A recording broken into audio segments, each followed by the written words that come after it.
Bienvenue dans cette nouvelle édition du QG News sur Africa 24. Voici les titres.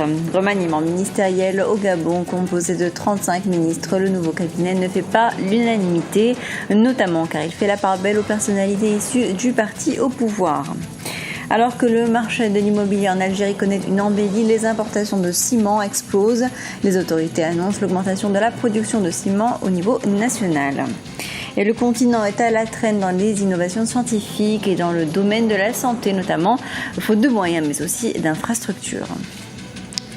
Le président du Kenya, Uhuru Kenyatta, s'est présenté en personne ce mercredi devant la Cour pénale internationale de La Haye pour une conférence de mise en état consacrée à la préparation de son procès qui peine à démarrer.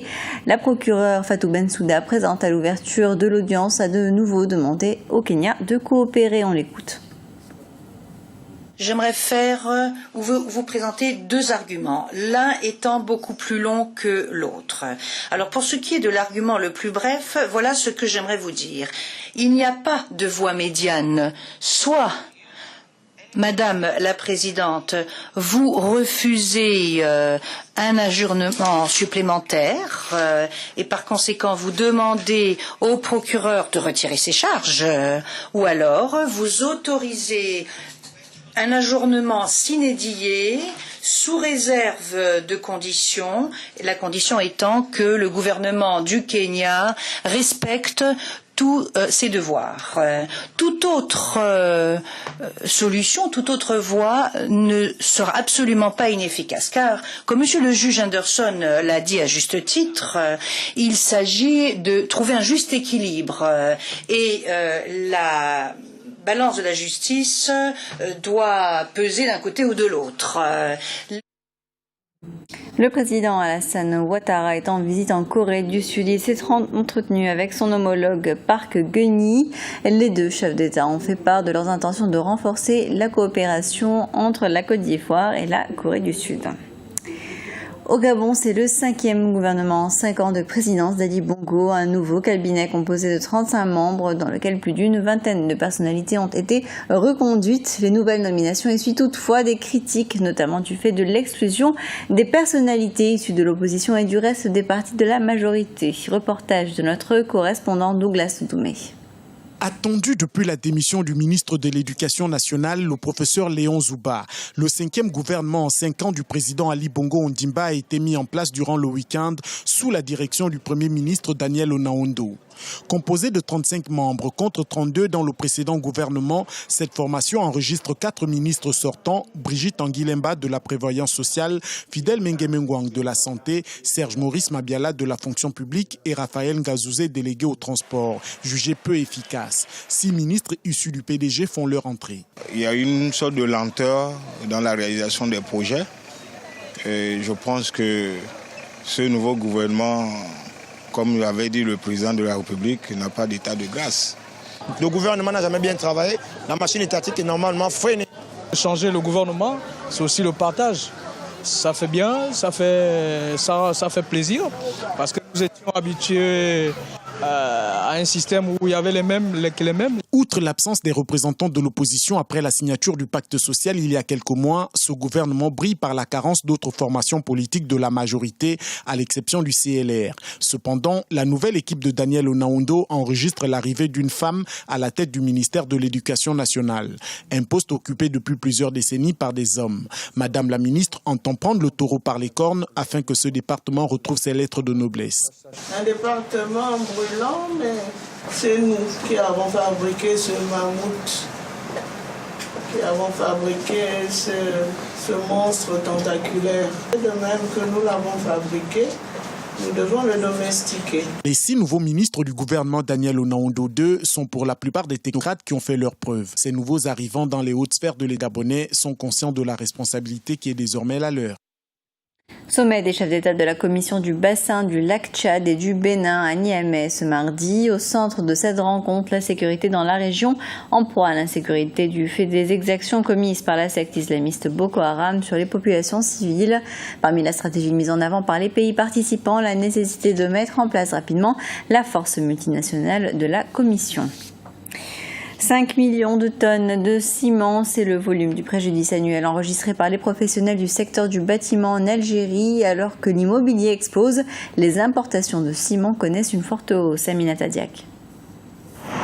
Hausse des importations du ciment en Algérie, au moment où le gouvernement annonce sa volonté d'accroître sa production de ciment pour satisfaire le marché interne, la note des importations explose et ce, d'une manière inexorable depuis des années.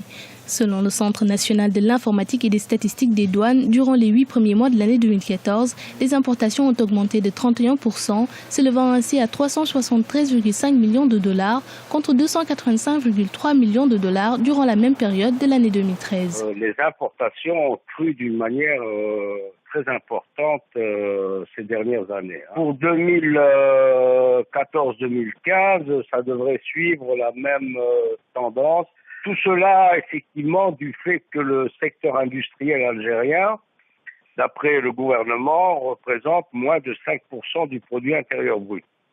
Bon, il y a un dépérissement, effectivement, du secteur productif et on supplée toutes ces réalisations par l'importation notamment des matériaux de construction. Au total, l'Algérie a importé des matériaux de construction pour une valeur de 2,5 milliards de dollars contre près de 2,11 milliards durant la même période 2013, ce qui représente une hausse de 7%.